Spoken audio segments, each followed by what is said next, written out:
Hello viewers, welcome to my YouTube channel care education purpose. তোমরা সবাই কেমন আছো? আশা করি ভালো আছো।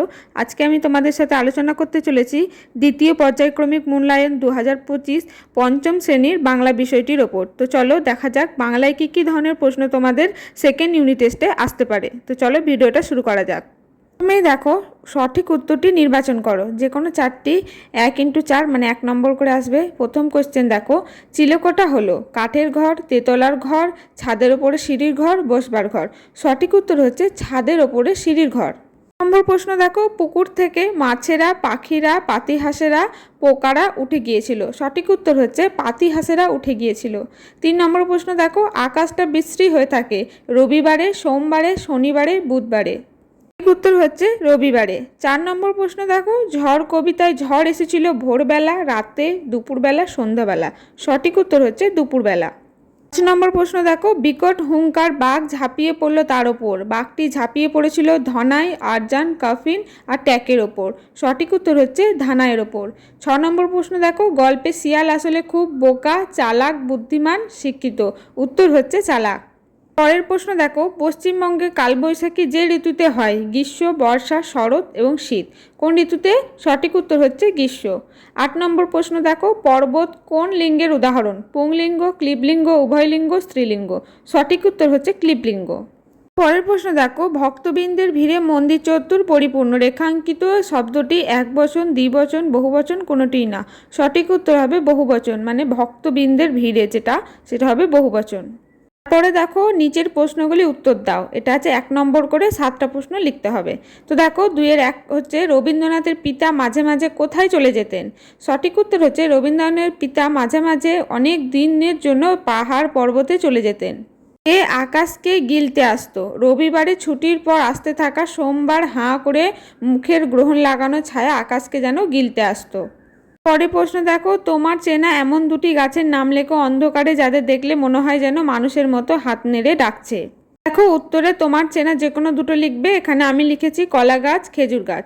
তারপরের প্রশ্ন দেখো, আকাশ ঘিরে কিসের জন্য মেঘ জুটেছে? চাঁদের লোভে মেঘ জুটেছে। গরান গাছের পিছনে কিসের ঝোপ ছিল? গরান গাছের পিছনে ছেদ বনের ঝোপ ছিল। নম্বর প্রশ্ন দেখো, শেষ পর্যন্ত ফণিমনসা কেমন পাতা চাইল নিজের জন্য? শেষ পর্যন্ত ফণিমনসা নিজের জন্য তার সেই আগের কাঁটা ভরা ছোচালো পাতাই চাইল। পরের প্রশ্ন দেখো, গাছটি কখন ভাল্লুক হয়ে যেত? চাঁদ উঠলে গাছটি ভাল্লুক হয়ে যেত। তারপরে দেখো, একবচন কাকে বলে উদাহরণ দাও। যার দ্বারা এক বা একটি মাত্র সংখ্যা বোঝায় তাকে একবচন বলে, যেমন বলটা, টেবিলটা, বইখানা ইত্যাদি। লিঙ্গ পরিবর্তন করো। প্রকাশিকা এ লিঙ্গর পরিবর্তন করলে হবে প্রকাশক। 10 নম্বর প্রশ্ন দেখো, গুলো যোগে একটি শব্দ গঠন করো। উত্তর হচ্ছে পাতাগুলো, আরও হবে বইগুলো। তারপরে দেখো, নিচে যে কোনো 2টি প্রশ্নের উত্তর দাও 2 নম্বর করে, মানে একটা প্রশ্নের জন্য 2 নম্বর। 1 নম্বরে কি আছে দেখো, ভগবানের প্রাসাদে পৌঁছে ব্যাঙ কি দেখলো? উত্তর হচ্ছে ভগবানের প্রাসাদে পৌঁছে ব্যাঙ দেখলো যে সেখানে সবাই নানান ভোজ ও আনন্দ উৎসবে ব্যস্ত। তাদের স্ত্রী ও মন্ত্রীরা মহানন্দ করছে। তখনই বৃষ্টি নামে। কখন বৃষ্টি নামে? গর্বিত ব্যাঙ উল্লাসিত হয়ে সবরে পুকুরে ফিরে গেল। তারপর থেকে যখনই ব্যাঙ ডাকে তখনই বৃষ্টি হয়। কালবৈশাখীর সময় প্রকৃতির রূপ কেমন হয়? কালবৈশাখী ঝড়ের সময় কালো মেঘে আকাশ ঢেকে যায়, বজ্রবিদ্যুৎ সহ প্রচণ্ড বৃষ্টি হয় আর সাথে থাকে প্রবল বেগে ঝড়।